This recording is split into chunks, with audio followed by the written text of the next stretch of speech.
आपको सूर्य की चमक नहीं बल्कि एक बड़ा सा नीले रंग का ग्रह दिखाई देता है। ये ग्रह कोई और नहीं बल्कि हमारी अपनी धरती है और आपकी आंखें चांद के ऊपर खुली हैं। ये बातें आज के समय में मनगढ़ंत और काल्पनिक लग रही होंगी, लेकिन अगले 100 सालों में मैं जो कह रहा हूँ बिल्कुल वैसा ही होने वाला है। इंसान केवल चांद पर ही नहीं बल्कि सोलर सिस्टम के दूसरे प्लैनेट्स पर भी जाकर बस चुके होंगे। सच तो ये है कि इंसान का नेचर हमेशा से ही जिज्ञासु रहा है। किसी भी नई डिस्कवरी से हम खुश तो होते हैं, लेकिन फिर उससे भी बड़ी डिस्कवरी करने के लिए निकल पड़ते हैं। जब से हमें पता चला है कि धरती के अलावा भी दुनिया में दूसरे ग्रह मौजूद हैं, तभी से हम उन ग्रहों पर भी रहने के सपने देखते आए हैं। कई 100 साल लगे, लेकिन आज देखिए कि इंसान अपने सपने के बहुत ही करीब पहुंच चुके हैं। साल 2019 में करीब 50 साल के बाद नासा ने फाइनली अनाउंस किया कि वो एक बार फिर से चांद पर जाएंगे। उन्होंने कहा कि साल 2024 खत्म होने से पहले वो एक मैन और एक वोमेन दोनों को चांद के साउथ पोल पर उतारेंगे। इस मिशन को नया नाम भी दिया गया, आर्टेमिस। आर्टेमिस ग्रीक सभ्यता की एक देवी है जिन्हें चांद की देवी भी कहा जाता है। बेशक ये कहना कि हम 2024 तक चांद पर पहुंच जाएंगे बहुत दूर की बात है। हजारों ऐसी चीजें हैं जो सही वक्त के साथ होनी चाहिए, तभी ये मिशन अपने वक्त पर खत्म हो पाएगा। इस नए आर्टेमिस मिशन का टोटल कॉस्ट करीब $93 बिलियन का है। खैर, आर्टेमिस मिशन के बारे में तो मैं आपको बताऊंगा ही, लेकिन उससे भी बड़ा सवाल ये आता है कि क्या हम चांद को कॉलोनाइज कर पाएंगे? क्या आर्टेमिस मिशन वो पहली सीढ़ी बन सकता है जो दूसरे ग्रहों पर रहने के धरती में बदल सकते हैं? जानने के लिए वीडियो को बता दूं कि आर्टेमिस मिशन करेंटली अभी प्रोग्रेस में है और उसका एक मिशन पहले ही खत्म हो चुका है। हालांकि डेडलाइन 2024 की दी गई थी, लेकिन मुझे नहीं लगता कि 2026 से पहले इंसान चांद पर दोबारा कदम रख पाएंगे। जाहिर सी बात है कि लाखों सेफ्टी मेजर्स को फुल प्रूफ तरीके से चेक करने में वक्त तो लग ही जाएगा। इस मिशन के 3 सबसे इम्पोर्टेंट पार्ट हैं। सबसे पहला है आर्टेमिस 1। ये एक अनक्रूड मिशन होगा, यानी कि बिना इंसानों वाली फ्लाइट को चांद के पास भेजा जाएगा। ये स्पेसक्राफ्ट चांद का एक चक्कर लगाकर दोबारा धरती पर आ जाएगा। ऐसा समझ लीजिए कि ये एक टेस्ट फ्लाइट की तरह है, ये चेक करने के लिए कि जिस टेक्नोलॉजी का इस्तेमाल करके आने वाले मिशन में इंसान मून पर जाएंगे वो सेफ है या नहीं। इसके बाद आता है आर्टेमिस 2। आर्टेमिस 2 एक क्रूड मिशन होगा जिसमें एस्ट्रोनॉट्स चांद पर जाएंगे। मैं आपको बता दूं कि धरती से चंद्रमा तक जाने में 3 दिनों का समय लगता है। सबसे अंत में आता है आर्टेमिस 3। इस मिशन में पहली बार एक फीमेल एस्ट्रोनॉट को चांद पर उतारा जाएगा। वे लोग लगभग 1 हफ्ते तक चांद के सरफेस पर रहकर उसे स्टडी करेंगे। अब इसमें अच्छी खबर ये है कि इन मिशंस का सबसे पहला फेज आर्टेमिस 1 पहले ही सक्सेसफुल हो चुका है। 16 नवंबर 2022 को आर्टेमिस 1 लॉन्च कर दिया गया था। इसके 5 दिन बाद यानी 20 नवंबर को ये स्पेसक्राफ्ट चांद के ऑर्बिट में आ गया था। इसके अगले ही दिन उसने चांद के इर्द गिर्द एक पूरा चक्कर लगा डाला। 20वें दिन यानी 5 दिसंबर को इसने आखिरी बार चांद का चक्कर लगाया और उसके ग्रेविटेशनल फोर्स की मदद से धरती की तरफ बढ़ गया। फाइनली 11 दिसंबर को ये सेफली पैसिफिक ओशियन में लैंड हो गया। ये मिशन इंसानों के लिए एक बहुत ही बड़ी उपलब्धि थी, क्योंकि ये पहला ऐसा टेस्ट मिशन था जो धरती से इतना दूर गया था जिसमें भविष्य में असली इंसान बैठने वाले थे। आर्टेमिस 1 मिशन के स्पेसक्राफ्ट में 3 पुतले भी बिठाए गए थे, वो भी पूरे एस्ट्रोनॉट सूट्स को पहनाकर, ताकि ये देखा जा सके कि रियल एस्ट्रोनॉट्स को डीप स्पेस में जाने से परेशानी तो नहीं होगी। अब मैं आपको आर्टेमिस मिशन से जुड़ी कुछ बहुत ही इंटरेस्टिंग चीजें बताने वाला हूँ। मिशन के अंत में हमें चांद के बारे में चाहे कितनी भी जानकारी क्यों न मिल जाए, लेकिन शुरुआत तो उन रॉकेट से ही होती है जिसकी मदद से हम चांद की सतह पर जाएंगे। अब इस मामले में आर्टेमिस मिशन के कुल 4 सबसे जरूरी कंपोनेंट्स हैं। पहला है ओराइन स्पेसक्राफ्ट। ओराइन स्पेसक्राफ्ट पूरी तरह से लाइफ सपोर्ट से लैस एक सिस्टम है। इसी के अंदर बैठकर एस्ट्रोनॉट्स सेफली चांद पर पहुंचेंगे। इसके बाद आता है लूनर गेटवे। आप सभी इंटरनेशनल स्पेस स्टेशन के बारे में तो जानते ही होंगे। ये स्पेस में एक रेलवे स्टेशन की तरह है। जिस तरह धरती पर कहीं भी जाने के लिए आपको अलग अलग रेलवे स्टेशंस को क्रॉस करना पड़ता है, उसी तरह स्पेस में कुछ चेक पॉइंट्स को क्रॉस करके आप अपने डेस्टिनेशन पर पहुंच पाएंगे। जैसे ISS धरती का स्पेस स्टेशन है, उसी तरह लूनर गेटवे मून का स्पेस स्टेशन बनने वाला है। आपने ये गैस कर ही लिया होगा कि लूनर गेटवे को इस तरह से डिजाइन किया जा रहा है कि वो चांद के ऑर्बिट में लगातार घूमता रहेगा।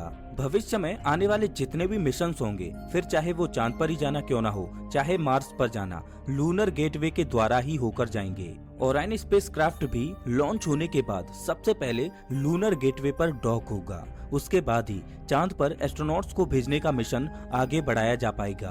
तीसरा इम्पोर्टेंट कंपोनेंट है मून लैंडिंग मॉड्यूल। ये मॉड्यूल या स्पेसक्राफ्ट कार्गो और इंसानों को लूनर गेटवे से मून की सतह पर लेकर जाएगा। नासा बहुत सी कॉमर्शियल कंपनीज के साथ काम कर रहा है जो ह्यूमन लैंडिंग सिस्टम और कार्गो को मून पर पहुंचाने के एफिशिएंट मशीन बना सकें। अपोलो मिशन जो 50 साल पहले लॉन्च हुआ था, उसमें केवल एक ही बार एस्ट्रोनॉट्स को चांद पर उतारा गया था, जिसके बाद वो दोबारा धरती पर आ गए थे।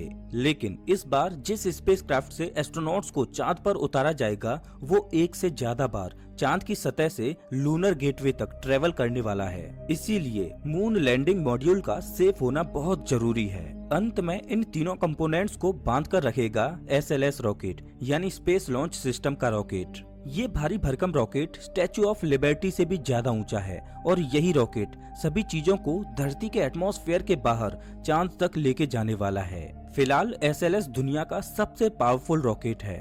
जिस रॉकेट की मदद से पहली बार इंसान चांद पर गए थे, SLS रॉकेट उससे भी 15% ज्यादा ताकतवर है। इन 4 कंपोनेंट्स को मिलाकर ही नासा एस्ट्रोनॉट्स को डीप स्पेस में भेजने वाला है। बाकी सब तो ठीक है, लेकिन मेरे ख्याल में इन सभी में वो वाला कंपोनेंट जिसमें एक्चुअल ह्यूमन बैठकर जाने वाले हैं, वो सबसे ज्यादा जरूरी है। मैं बात कर रहा हूँ ओरायन स्पेसक्राफ्ट की। जैसा कि मैंने आपको बताया कि एस्ट्रोनॉट्स ओरायन में बैठकर ही चांद पर जाने वाले हैं और इसी स्पेसशिप में बैठकर वापस धरती पर भी आने वाले हैं। ओरायन को कुछ बहुत ही एडवांस टेक्नोलॉजिकल इंस्ट्रूमेंट्स के जरिए बनाया गया है ताकि डीप स्पेस के कठोर वातावरण से एस्ट्रोनॉट्स की बॉडी पर कोई फर्क ना पड़े। ज्यादा देर तक स्पेस में रहने से ह्यूमन बॉडी का बोन मास कम होता है, इसीलिए स्पेसक्राफ्ट के अंदर एक एक्सरसाइज मशीन लगाई गई है जिससे कि एरोबिक और स्ट्रेंथ वर्कआउट्स किए जा सकें। एस्ट्रोनॉट्स जितने भी दिन स्पेस में रहेंगे, उनको हर दिन एक्सरसाइज करनी होगी। इस बात का अंदाजा लगाने के लिए कि ओरायन अंतरिक्ष में कौन सी चीजें झेलने वाला है, उसका मैं आपको एक उदाहरण देता हूँ। जब एस्ट्रोनॉट्स अपना मिशन पूरा करके चांद से धरती पर वापस आ रहे होंगे, तब उनकी स्पीड करीब 40,000 किलोमीटर प्रति घंटे की होगी। इतनी हाई स्पीड को झेलने के लिए स्पेसक्राफ्ट के मेन मटेरियल्स सिलिका फाइबर से बने हैं। इस मटेरियल को 30 सालों से स्पेस शटल्स में इस्तेमाल किया जाता रहा है। ये मटेरियल स्पेसक्राफ्ट को अंतरिक्ष की कठोर ठंड और री एंट्री की झुलसा देने वाली गर्मी दोनों से बचाएगा।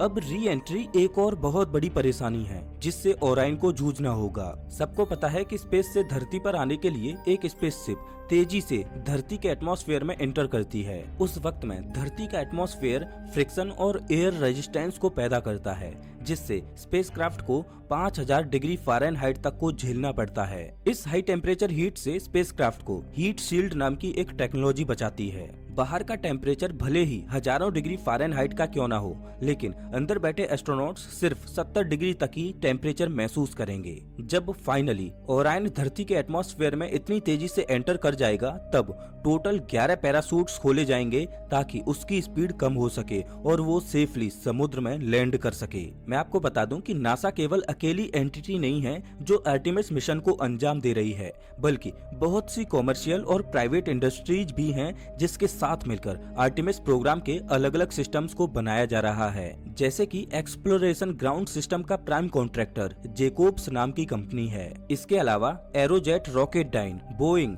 लॉकहीड मार्टिन और नॉर्थरोप ग्रुमान भी नासा के साथ क्लोजली काम कर रही हैं। एक और बड़ा सवाल ये आता है कि चांद पर उतरकर नासा आखिर क्या करने वाला है। ऐसे बहुत से एक्सपेरिमेंट्स और फिजिकल इंस्ट्रूमेंट्स हैं जिनको एस्ट्रोनॉट्स चांद के सरफेस पर लगा सकते हैं, जिससे धरती पर कई सालों तक इंफॉर्मेशन भेजी जा सके। टोटल 4 सबसे इंटरेस्टिंग चीजें हैं जिनको एस्ट्रोनॉट्स चांद पर जाकर करने वाले हैं। सबसे पहला तो ये कि हमें हमेशा से लगता था कि चांद एक शांत जगह है, लेकिन बहुत बहुत सारे वैज्ञानिक मानते हैं कि चांद के ऊपर लगातार मून क्वेक्स आते रहते हैं, बिल्कुल अर्थ क्वेक्स की ही तरह। एस्ट्रोनॉट्स चांद के ऊपर सेस्मिक एक्टिविटी डिटेक्ट करने के लिए मशीन लगाएंगे, जिससे इसके पर्टिकुलर पैटर्न और सरफेस के अंदर के फिजिकल प्रॉपर्टीज के बारे में पता चलेगा। इसके बाद नंबर आता है पानी का। हमें ये अच्छे से पता है कि चांद पर बहुत सारी मात्रा में पानी है। आर्टेमिस 3 मिशन के द्वारा हम डायरेक्टली उस पानी को स्टडी कर पाएंगे। हमें ये बात और अच्छे से पता चलेगी कि ये पानी आखिर कौन सी स्टेट में है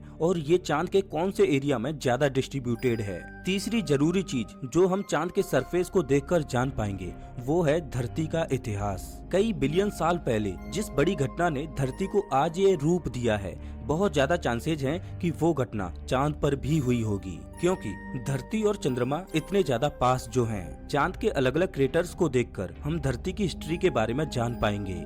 सबसे आखिरी और सबसे जरूरी चीज जो हम कर पाएंगे वो है चंद्रमा के लाइव सैंपल्स कलेक्ट करना। दूर से भले ही आज हम चंद्रमा को बहुत अच्छे से ऑब्जर्व कर सकते हैं, लेकिन चांद के फिजिकल सैंपल्स हीरे मोतियों से कम नहीं होंगे। किसी भी प्लैनेट के केमिकल फीचर्स को जान लेने से हम उसके पास्ट और फ्यूचर दोनों का अंदाजा लगा सकते हैं। इस बात में कोई शक नहीं है कि ये रिसर्च हमें आगे जाकर और ज्यादा मदद करेगी।